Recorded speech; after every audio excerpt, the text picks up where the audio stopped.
হযরত জাকারিয়া আলাইহিস সালাম এর যুগের কথা বলছি। এই যুগে হান্নান নামে একজন পূর্ণবতী নারী ছিল। অনেক বয়স হবার পরেও তার কোনো সন্তান জন্মগ্রহণ করেননি। এরপরে সে একদা আল্লাহ রব্বুল আলামিনের দরবারে ফরিয়াদ করলেন, আমার অনেক বয়স হয়ে গেল, কিন্তু আমার কোনো সন্তান জন্মগ্রহণ করল না। আমি তোমার দরবারে মান্যত করছি, তুমি যদি আমার কোনো সন্তান দান করো তাহলে তোমার গড় বাইতুল মুকাদ্দাসের উদ্দেশ্যে আমি সেই সন্তানকে উৎসর্গ করব। মান্যতের কিছুদিন পর মহান রব্বুল আলামিন তার গর্ভে একটি সন্তান দান করলেন। হান্না এই সন্তানকে দেখে অত্যন্ত খুশি হলো, কিন্তু হান্না ওর এই খুশি বেশি দিন থাকল না। কেননা যখন তিনি সন্তান প্রসব করলেন তখন দেখতে পেলেন তিনি একটি কন্যা সন্তান প্রসব করেছেন। কন্যা সন্তান দেখে হান্না মন অত্যন্ত দুঃখ পেল। তখন তিনি আল্লাহ রব্বুল আলামিনের দরবারে অত্যন্ত দুঃখিত মন নিয়ে প্রার্থনা করলেন, হে আল্লাহ, আমি তোমার দরবারে মান্যত করছিলাম, যদি তুমি আমাকে একজন সন্তান দান করো তাহলে তোমার গড় বাইতুল মুকাদ্দাসে তাকে উৎসর্গ করব। কিন্তু আমি তো একজন কন্যা সন্তান জন্মদান করেছি, এই কন্যা সন্তানকে কিভাবে আমি তোমার গড় বাইতুল মুকাদ্দাসের উদ্দেশ্যে উৎসর্গ করব? আর বাইতুল মুকাদ্দাসের কর্তৃপক্ষ তো এই কন্যা সন্তানকে বাইতুল মুকাদ্দাসের খাদেমের জন্য গ্রহণ করতে চাইবে না। হান্নান এই দুঃখ ভরা প্রার্থনা শুনে মহান রব্বুল আলামিন জানিয়ে দিলেন, হে হান্না, তুমি হয়তো একটি কন্যা সন্তান জন্মগ্রহণ করে অত্যন্ত দুঃখিত হয়েছ। তুমি চেয়েছিলে একটি পুত্র সন্তান জন্মদান করতে, কিন্তু তুমি জেনে রাখো এই কন্যাটি তুমি জন্মদান করেছ এটি সাধারণ কন্যা নয়। পৃথিবীতে অনেক পুরুষের চেয়েও এই কন্যা সন্তানের গুরুত্ব অনেক অফুরন্ত অপরিসীম। আর তুমি যে চিন্তা করছো বাইতুল মুকাদ্দাসের কর্তৃপক্ষ কাদেমের জন্য তাকে গ্রহণ করবে না, এ ব্যাপারে তুমি কোনো চিন্তা করো না। তুমি তোমার কন্যাটিকে লালন পালন করো, যখন সে উপযুক্ত বয়সে উপনীত হবে তখন তাকে বাইতুল মুকাদ্দাসের উদ্দেশ্যে খেদমতের জন্য নিয়ে যাও, আমি তাকে গ্রহণ করব। হান্না আল্লাহ রব্বুল আলামিনের পক্ষ থেকে এই সান্ত্বনা বাণী শুনে নিশ্চিত হলেন। অতঃপর তিনি তার কন্যা সন্তানের নাম রাখলেন মরিয়ম, এবং তিনি আল্লাহ রব্বুল আলামিনের দরবারে দোয়া করলেন, হে আল্লাহ, মরিয়মকে এবং তার ভবিষ্যৎ বংশধরকে তুমি কবুল করে নিও এবং তাদেরকেও শয়তানের ধোঁকা থেকে হেফাজত করো। এরপর হান্না মরিয়মকে 7 বছর পর্যন্ত লালন পালন করলেন। এই যুগে বাইতুল মুকাদ্দাসের ইমাম ছিলেন হযরত জাকারিয়া আলাইহিস সালাম। মরিয়ম যখন 7 বছর বয়সে উপনীত হল তখন তার মা হান্না জাকারিয়া আলাইহিস সালামের কাছে এনে তাকে বললেন, হে আল্লাহর নবী, আমি মান্যত করেছিলাম আল্লাহ যদি আমাকে কোনো সন্তান দান করেন আমি সেই সন্তানকে আল্লাহর ঘরের খেদমতের উৎসর্গ করব। কিন্তু দুর্ভাগ্যবশত আমি একটি কন্যা সন্তান জন্মদান করেছি। আমি সেই সন্তানকে 7 বছর পর্যন্ত লালন পালন করলাম।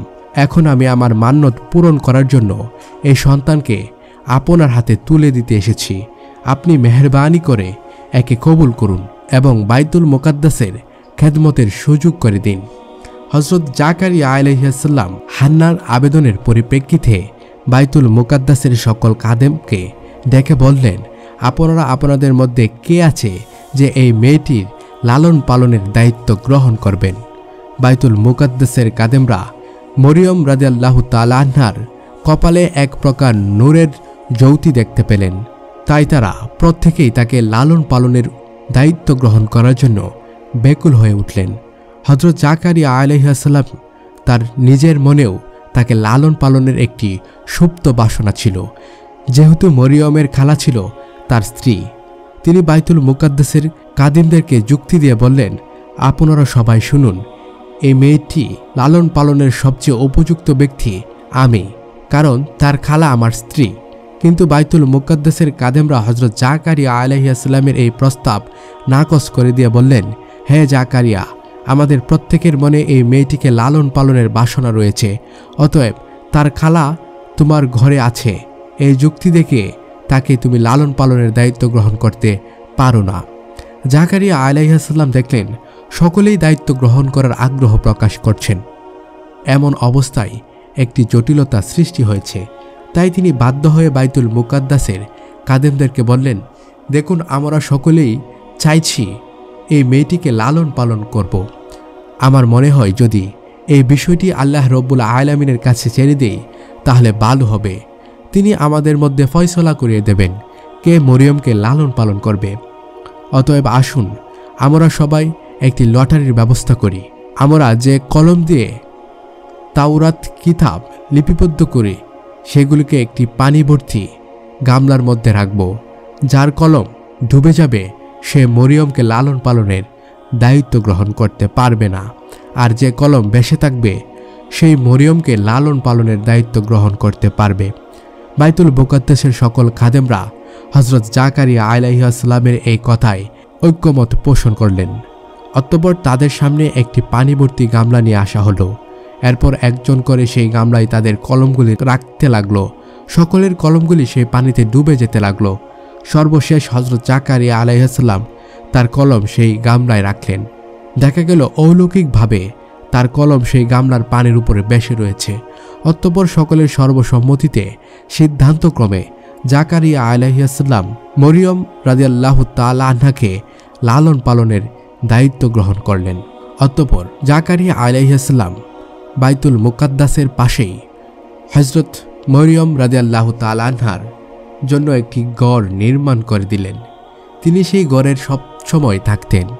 আল্লাহর নবী জাকারিয়া আলাইহিস সালাম তাকে দেখাশোনা করতেন, সবসময় খোঁজখবর নিতেন। তিনি যখন কোথাও যেতেন বাইরে থেকে তালাবদ্ধ করে যেতেন। অন্য কারো সেই ঘরে প্রবেশ করার অনুমতি ছিল না। একবার হযরত জাকারিয়া আলাইহিস সালাম সেই ঘরে মরিয়ম রাদিয়াল্লাহু তাআলা আনহাকে তালাবদ্ধ করে কোথাও চলে গেলেন। অতঃপর তিনি একটি জরুরি কাজে আটকে গেলেন। এমতো অবস্থায় এমন হলো তার মনেই ছিল না যে মরিয়মের কি অবস্থা হয়েছে। মূলত আল্লাহ রব্বুল আলামিন হযরত জাকারিয়া আলাইহিস সালামের মন থেকে মরিয়মের কথা ভুলিয়ে দিয়েছিলেন। এর মাধ্যমে আল্লাহ চাইছিলেন একটি অলৌকিক ঘটনাকে প্রকাশ করে। 4 দিন পর হযরত জাকারিয়া আলাইহিস সালামের মনে পড়ে গেল যে তিনি মরিয়মকে ঘরের ভেতরে তালাবদ্ধ করে চলে এসেছেন। এরপর তিনি আফসোস করে বললেন, হে আল্লাহ, এ আমি কি করেছি? না জানি এই 4 দিন মরিয়ম কি খাচ্ছে এবং একা একা কিভাবে সেই ঘরের ভেতরে তার দিনগুলি অতিবাহিত হচ্ছে। আর তার কথা মনে পড়ার পর হযরত জাকারিয়া আলাইহিস সালাম যত দ্রুত সম্ভব বাইতুল মুকাদ্দাসে ফিরে আসলেন। এরপর তিনি মরিয়মের গৃহে প্রবেশ করে দেখলেন মরিয়ম আল্লাহ রব্বুল আলামিনের ইবাদতে মগ্ন রয়েছে এবং তিনি দেখতে পেলেন তার চারপাশে বিভিন্ন ফলমূল ও খাদ্য খাবার চড়াচড়ি, আর প্রত্যেকটি খাবারে ছিল এক সুন্দর সুগন্ধি। এই দৃশ্য দেখে হযরত জাকারিয়া আলাইহিস সালাম মহান আল্লাহ রব্বুল আলামিনের দরবারে শুকরিয়া আদায় করলেন। মরিয়ম নামাজ শেষ করে হযরত জাকারিয়া আলাইহিস সালামকে সালাম দিলেন। জাকারিয়া আলাইহিস সালাম লজ্জিত ও দুঃখিত কণ্ঠে জিজ্ঞেস করলেন, মরিয়ম, তুমি এই কয়েকদিন কেমন ছিলে? আমি এক মহাবিপদের মধ্যে নিপতিত হয়েছিলাম। তোমার কথা মনেই ছিল না, যার ফলে নিয়মিত তোমার খোঁজখবর নিতে পারিনি। এই জন্য তুমি আমাকে ক্ষমা করে দাও। তখন হযরত মরিয়ম বললেন, আপনি কি বলছেন? আমি কিছুই বুঝতে পারছি না। আপনি তো ভোরবেলা আমাকে এই ঘরের ভেতরে রেখে গিয়েছিলেন, এখন দুপুর হতে না হতে আমাকে জিজ্ঞেস করছেন আমি এই কয়েকদিন কেমন ছিলাম? মাত্র একদিনেই তো হলো আমি এই ঘরে রয়েছি। তখন হযরত জাকারিয়া আলাইহিস সালাম মরিয়ম রাদিয়াল্লাহু তাআলা আনহার এই কথা শুনে অত্যন্ত অবাক ও আশ্চর্য হয়ে গেলেন। এরপরে জাকারিয়া আলাইহিস সালাম তাকে জিজ্ঞেস করলেন, মরিয়ম, তোমার পাশে এত খাদ্য ফলমূল, এত সুন্দর খাবার তুমি কোথা থেকে পেলে? তখন মরিয়ম বললেন যে আল্লাহ আমার কথা আপনাকে ভুলিয়ে দিয়েছিলেন, সেই মহান আল্লাহর পক্ষ থেকে এত সুন্দর খাবার আমার কাছে এসেছে।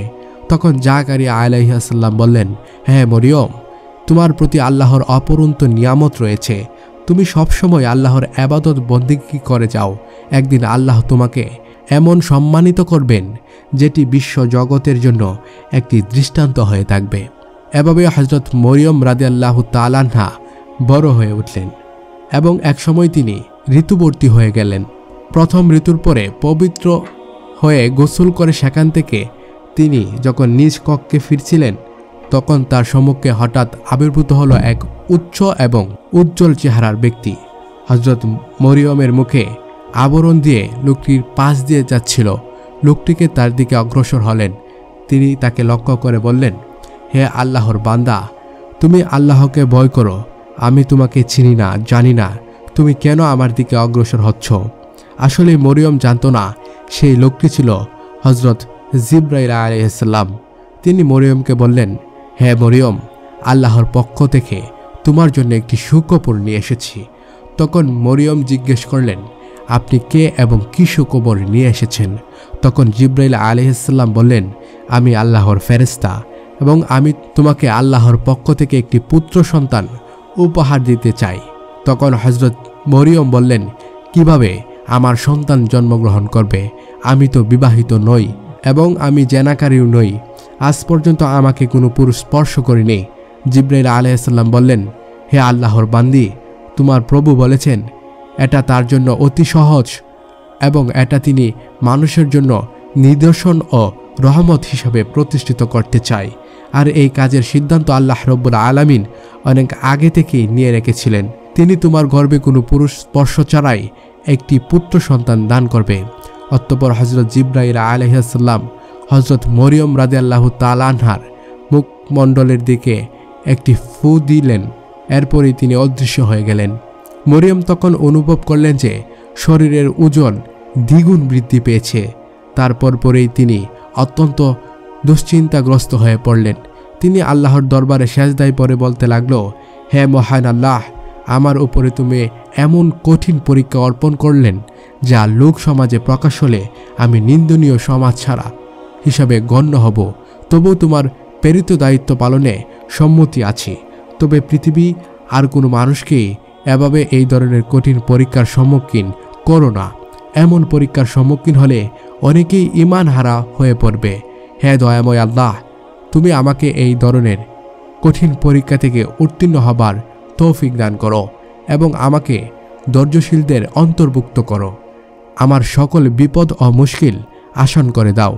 কিছুদিনের পর বনি ইসরায়েলদের মধ্যে মরিয়ম রাদিয়াল্লাহু তাআলা আনহার গর্ভধারণের খবর প্রকাশ হলে তখন একদল লোক এসে তাকে হুমকি দিয়ে বলল, মরিয়ম, সঠিক কথা বলো, কে তোমার গর্ভজাত সন্তানের পিতা? তুমি এক কুমারী কন্যা, কোনো পুরুষের স্পর্শ ছাড়া কিভাবে তুমি গর্ভধারণ করলে? এতএব সত্য কথা বলো, কে সেই পুরুষ যে সে তোমার সাথে অপকর্ম করেছে? তুমি যদি তার নাম বলে দিতে পারো তাহলে আমরা তাকে উপযুক্ত শাস্তি দিতে পারবো। তখন মরিয়ম তাদের প্রশ্নের জবাবে বললেন, আমি কিছুই জানি না। আমি কোনো পুরুষের সাথে অপকর্ম করিনি এবং কখনো কেউ আমাকে স্পর্শ করেনি। তোমরা বাহির থেকে যা দেখছো এটা মহান রব্বুল আলামিনের একটি নিদর্শন।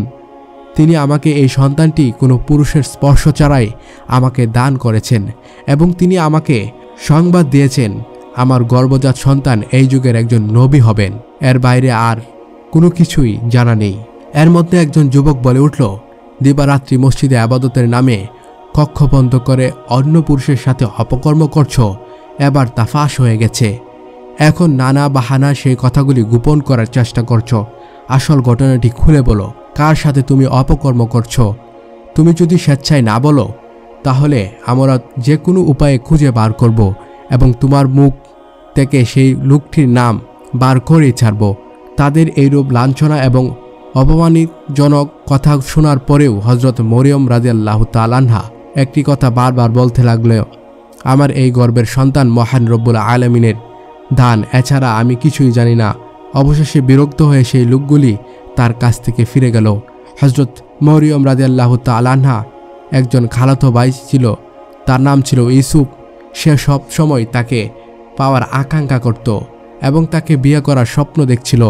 যখন সে শুনল মরিয়ম গর্ভবতী হয়েছে তখন সে তার কাছে এসে বলল, মরিয়ম, আমাকে ফাঁকি দিয়ে তুমি কোনো পুরুষের হাত ধরলে।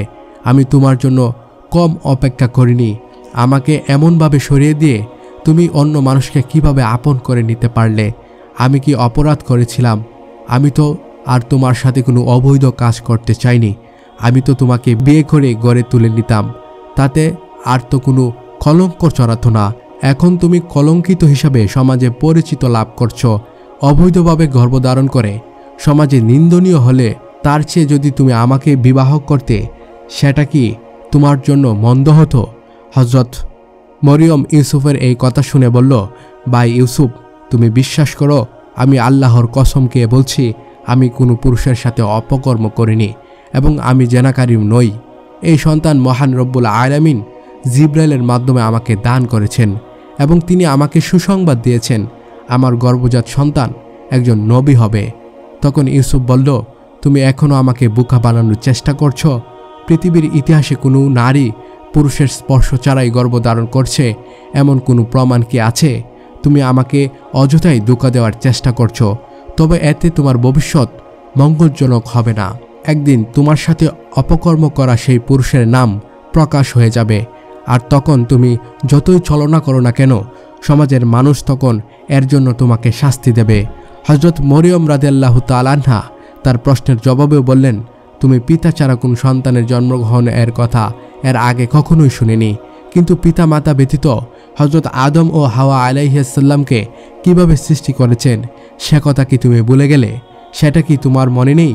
সে দয়াময় মহান রব্বুল আলামিন পিতা মাতা ব্যতীত মানুষের সৃষ্টি করতে পারলেন, তিনি কি পিতা ছাড়া মানুষ সৃষ্টি করতে সক্ষম নন? ভাই ইউসুফ, তুমি আমার নামে কলঙ্ক চড়ানোর চেষ্টা করো না। আমি আল্লাহর হেফাজতে আছি এবং আল্লাহ রব্বুল আলামিন আমাকে রক্ষা করবেন। আর যারা আমার নামে অপবাদ ও কলঙ্ক চড়ানোর চেষ্টা করবে, আল্লাহ রব্বুল আলামিন তাদের কাছ থেকে প্রতিশোধ গ্রহণ করবে। ইউসুফ হযরত মরিয়মের শেষের কথাগুলো শুনে অত্যন্ত ভীত হয়ে পড়ল। তখন সে বলল, বোন, আমি তোমার পর নই। তুমি যা বলছো তা যদি সত্যি হয় তাহলে আমি তোমাকে সাহায্য করব এবং তোমার উপর অপবাদকারীদের শাস্তি দেব, কিন্তু তার পূর্বে তোমার সত্যবাদিতার জন্য তোমাকে প্রমাণ দিতে হবে। হযরত মরিয়ম তখন বললেন, এই জন্য তোমাকে কিছুদিন অপেক্ষা করতে হবে, তখন কিছু নিশ্চিতভাবে সত্যবাদীর প্রমাণ পাবে। এরপর ইউসুফ হযরত মরিয়ম রাদিয়াল্লাহু তাআলা আনহার কাছ থেকে বিদায় গ্রহণ করলেন এবং হযরত মরিয়ম পুনরায় আল্লাহ রাব্বুল আলামিনের ইবাদতে ব্যস্ত হয়ে পড়লেন। তিনি মহান আল্লাহর কাছে করুণ সুরে আবেদন জানালেন, হে দয়ার সাগর, তুমি সমুদ্রকে পাহাড় আর পাহাড়কে সমুদ্রে পরিণত করো। তুমি ফকিরকে বাদশাহ আর বাদশাকে ফকিরে পরিণত করো।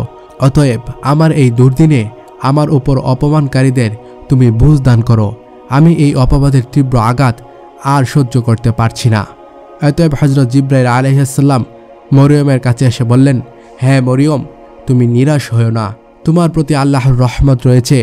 বিদ্রুপকারীদের সাময়িক বিদ্রুপে তুমি নিরাশ হয়ে পড়ো না। আল্লাহ তাআলা শীঘ্রই অপবাদকারীদের যোগ্য জবাব দিবেন। তুমি সমালোচকদের জবাব দিতে গিয়ে তোমার মূল্যবান সময় নষ্ট করো না। সর্বদাই আল্লাহর ইবাদত বন্দেগীতে মশগুল থাকুন, তিনি সর্ব অবস্থায় তোমাকে হেফাজত করবে। এভাবে হযরত মরিয়ম রাদিয়াল্লাহু তাআলা আনহা কেঁদে কেঁদে দীর্ঘ 10 মাস 10 দিন অতিবাহিত করলেন। অতঃপর হঠাৎ একদিন তার প্রসব বেদনা শুরু হলো। তখন তিনি ঘর থেকে বেরিয়ে এক বিরাট মাঠের দিকে পাড়ি জমালেন। সে মরুভূমিতে হযরত মরিয়ম রাদিয়াল্লাহু তাআলা আনহা সন্তান প্রসবের জন্য গিয়েছিলেন। সেই স্থানটির নাম ছিল বাইতুল আম। সেই স্থানটি ছিল বাইতুল মুকাদ্দাস থেকে 12 মাইল দূরে। সেখানে পৌঁছে তিনি একটি খেজুর গাছের নিচে উপাসন করলেন। তখন তার প্রসব বেদনা তীব্র হলো। একে তো চলছিল তার প্রসব বেদনা, অন্যদিকে মানুষের সমালোচনার ভয়। এই কারণে হযরত মরিয়ম রাদিয়াল্লাহু তাআলা আনহা প্রসব বেদনায় অস্থির হয়ে পড়লেন এবং বললেন, হে আল্লাহ, আমি যদি এই পৃথিবীতে জন্মগ্রহণ না করতাম, আমি যদি মানুষের মন থেকে মুছে যেতাম, তাহলে কতই না ভালো হতো। এরপরে হযরত মরিয়ম রাদিয়াল্লাহু তাআলা আনহা একটি ফুটফুটে পুত্র সন্তান জন্মদান করলেন। তিনি যখন এমন চিন্তায় অস্থির ছিলেন আর তাকে সাহায্য করার মতো কেউ ছিল না, ঠিক সেই সময় আল্লাহর ফেরেশতা জিবরাইল আলাইহিস সালাম সেখানে অবতরণ করলেন। মরিয়মের পাশে একটি সুন্দর বেহেশতের নহর সৃষ্টি করে দিলেন। এরপরে তাকে নির্দেশ করলেন, মরিয়ম, তুমি এই ঝর্ণার পানি ও বৃক্ষের খেজুর ভক্ষণ করো। এরপর হযরত মরিয়ম রাদিয়াল্লাহু তাআলা আনহা খেজুর খাওয়ার ইচ্ছে করা মাত্রই বৃক্ষের মাথা মরিয়ম রাদিয়াল্লাহু তাআলা আনহার কুলের কাছে ঝুঁকিয়ে দিলেন। তিনি হালকাভাবে খেজুরের ডালে নাড়া দিলেন আর এতে তরতাজা খেজুরগুলো ঝরে পড়ল। তখন তিনি খেজুর ও নহর থেকে পানি পান করে অনেকটা সুস্থ হয়ে উঠলেন। অতঃপর জিবরাইল আলাইহিস সালাম তাকে বললেন, মরিয়ম, তুমি তোমার অপবাদের ব্যাপারে কোনো চিন্তা করো না। লোকেরা যদি এই সন্তানের ব্যাপারে কোনো কিছুই তোমাকে জিজ্ঞেস করে তাহলে তুমি ইশারা করে তাদেরকে বলে দিও আমি রোজা রাখছি। বনি ইসরায়েলদের যুগে রোজা রাখা অবস্থায় কথা বলা নিষিদ্ধ ছিল। তোমার পক্ষ থেকে তোমার নবজাত পুত্র আল্লাহ রব্বুল আলামিনের কুদরতে তাদের সকল প্রশ্নের উত্তর দিয়ে দেবেন। ছেলেটির খুলে তুলে নিয়ে মরিয়ম অশেষ তৃপ্তি লাভ করলেন। তিনি অপরূপ চোখে ছেলের মুখে পানে তাকিয়ে রইলেন। এমন সময় হজরত ঈসা আলাইহিস সালাম বলে উঠলেন, হে আমার আম্মাজান, তুমি আজ পূর্ণবতী হয়েছ, কিন্তু আজ তোমাকে অভিনন্দন জানানোর মতো কোনো লোকজন তোমার পাশে নেই। তাই আমি তোমাকে প্রথম সালাম জানাচ্ছি, তারপরে জানাচ্ছি তোমাকে অশেষ মুবারকবাদ। তুমি আমার অন্তর থেকে সালাম গ্রহণ করো। হজরত মরিয়ম নবজাতকের মুখে এসব অলৌকিক কথা শুনে অবাক হয়ে গেলেন। তিনি তার মুখ থেকে এরকম কথা শুনবেন তা কখনোই কল্পনা করেননি। এরপরে তিনি আল্লাহ রব্বুল আলামিনের দরবারে লাখো লাখো শুকরিয়া আদায় করলেন। অতঃপর হজরত মরিয়ম রাদিয়াল্লাহু তাআলা আনহা নবজাতক শিশুকে কোলে নিয়ে বাইতুল মুকাদ্দাসের দিকে রওনা হলেন। দীর্ঘ সময় ধরে পথ হাঁটার কারণে তিনি সেখানে পৌঁছলেন। বনি ইসরায়েল লোকেরা এসব কথা জানতে পেরে অট্টহাস্য করার জন্য সেখানে ভিড় জমালে। তখন তারা তাকে প্রশ্ন করল, মরিয়ম বলো, বিবাহ ছাড়া একজন কুমারী নারী হয়ে কিভাবে তুমি এই সন্তানকে জন্ম দিলে? মরিয়ম ইশারায় তাকে বুঝিয়ে দিল, আমি রোজা রেখেছি, অতএব আমার কথা বলা নিষিদ্ধ। তোমাদের যদি কিছু জিজ্ঞেস করার প্রয়োজন হয় তাহলে আমার এই নবজাতক শিশুকে জিজ্ঞেস করো, সেই তোমার সকল প্রশ্নের উত্তর দিয়ে দেবে। তখন তারা বলল, আহারে মরিয়ম, অবৈধ সন্তানের গোপনীয়তা প্রকাশ হয়ে যাবে এইভাবে তুমি রোজা রাখছো, আর এখন আমাদেরকে বলছো একজন নবজাতক শিশুর কাছ থেকে কথা বলতে? আমাদের সাথে ভণ্ডামি করার আর জায়গা পাও না। এই নবজাতক কি কথা বলতে শিখেছে? সে যে আমাদের কথার উত্তর দেবে? এগুলো দুঃখাবাজি কথা। এই ধরনের বাহানা করে আসল ঘটনা গোপন করতে পারবে না। আজ হোক বা কাল হোক, যে কোনো একদিন এই সত্য ঘটনা প্রকাশ হয়ে যাবে। এদের মধ্যে আবার কেউ কেউ পাশ থেকে বলে উঠল, আচ্ছা চলোই না এই নবজাতক শিশুর কাছে এই প্রশ্নগুলো করেই দেখি, সে কি উত্তর দিতে পারে। এরপর তারা সবাই মিলে হজরত ঈসা আলাইহিস সালামের কাছে জিজ্ঞেস করল, হে মরিয়মের পুত্র, কে তোমার পিতা? তোমার পিতার পরিচয় কি? তুমি কিভাবে তোমার মায়ের গর্ভে আসলে? তখন হজরত ঈসা আলাইহিস সালাম বলে উঠলেন, আমি আল্লাহর বান্দা। আল্লাহ আমাকে কেতাব দান করবেন এবং নবী হিসাবে পাঠিয়েছেন, আর আমি যখনই থাকি না কেন আমাকে বরকত দান করেছেন। তিনি আমাকে আজীবন সমাজের আদেশ দিয়েছেন। তিনি আমাকে আমার মাতার অনুগত্য করেছেন, অবাধ্য পাপচারিতার নাফরমান করেন নাই। যেদিন আমার জন্ম হয়েছে এবং সেদিন আমার মৃত্যু হয়েছে এবং যেদিন আমাকে আবার পুনরায় জীবিত করা হবে সেদিন পর্যন্ত আমার উপর আল্লাহ তাআলার রহমত বজায় থাকবে। তোমরা আমার দাওয়াত কবুল করার জন্য প্রস্তুত হও। আমি খুব শীঘ্রই তোমার উপর আমার দাওয়াত পৌঁছে দেব। বনি ইসরায়েলের লোকেরা নবজাতক হজরত ঈসা আলাইহিস সালামের মুখে কথাবার্তা শুনে অত্যন্ত অবাক হয়ে গেল। কিছুক্ষণ পূর্বে যে শিশুর জন্ম হলো সেই শিশু কিভাবে কথা বলছে? এটা তো এক নজিরবিহীন ঘটনা। কারো মুখ থেকে আর কোনো কথাই বার হলো না। মুহূর্তে এই ঘটনা সমস্ত এলাকা ছড়িয়ে পড়ল। অসংখ্য মানুষ সেই দৃশ্য দেখার জন্য সেখানে ভিড় জমালো। লোকজন হজরত ঈসা আলাইহিস সালামের কাছে চলে গেল। হজরত ঈসা আলাইহিস সালাম তাওরাত কিতাব থেকে পাঠ করে শুনিয়ে দিলেন। নবজাতকের মুখে এসব কথা শুনে সকলেই তাদের ভুল বুঝতে পারল এবং তারা সবাই হজরত মরিয়ম আলাইহিস সালামের কাছে ক্ষমা চাইল।